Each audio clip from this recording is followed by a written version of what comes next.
Tatlong kaibigan, isang lalaki at isang lihim.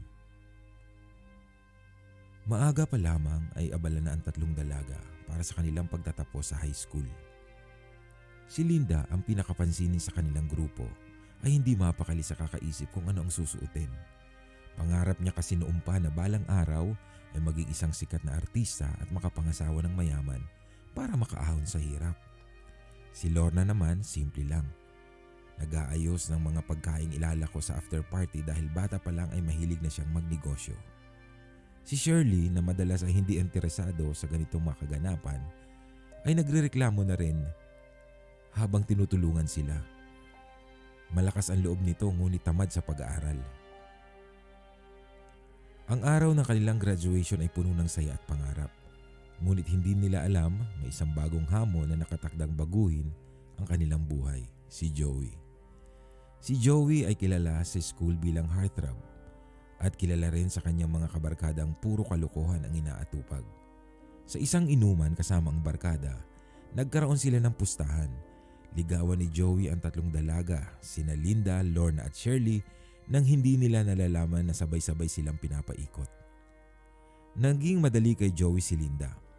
Isang text lang ng "ang ganda mo ngayon" ay parang lumulutang na sa ulap si Linda. Kay Lorna naman, ginamitan niya ng pagiging interesado sa negosyo. Kunwari ay gusto rin niyang magtayo ng sari-sari store. At si Shirley ang pinaka-challenge. Mataray, mabilis magalit, pero napasagot rin ni Joey nang minsang ipagtanggol niya ito sa isang away. Habang nagpapakilig si Joey sa tatlo, lalong lumalalim ang nararamdaman ng bawat isa.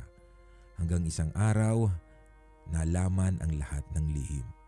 Nagkasalubong ang tatlo sa isang kainan at doon nila nadiskubre. Nagkaroon sila ng parehong boyfriend. Sobrang gulo ang sumunod na mga araw. Hindi lamang sila nasaktan kundi ang pagkakaibigan nila ay naapektuhan at halos mabasag. Dumaan ang mga taon.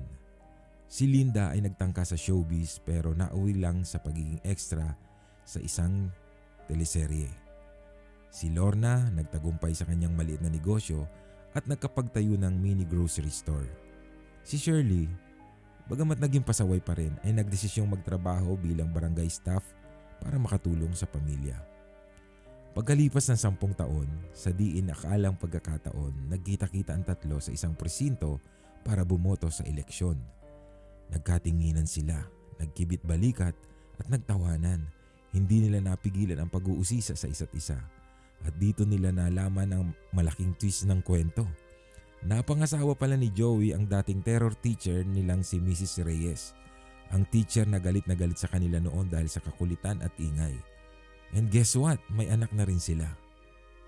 Napangiti na lamang ang tatlong magkakaibigan at sa huli, napatunayan nilang mas mahalaga pa rin ang tunay na pagkakaibigan kaysa sa kahit anong laro ng puso.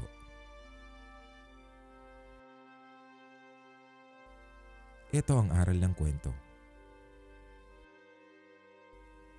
Ang tunay na kaibigan, kahit dumaan sa matinding pagsubok, ay mananatili. Hindi dapat maging hadlang ang panandaliang sakit sa matagalang samahan.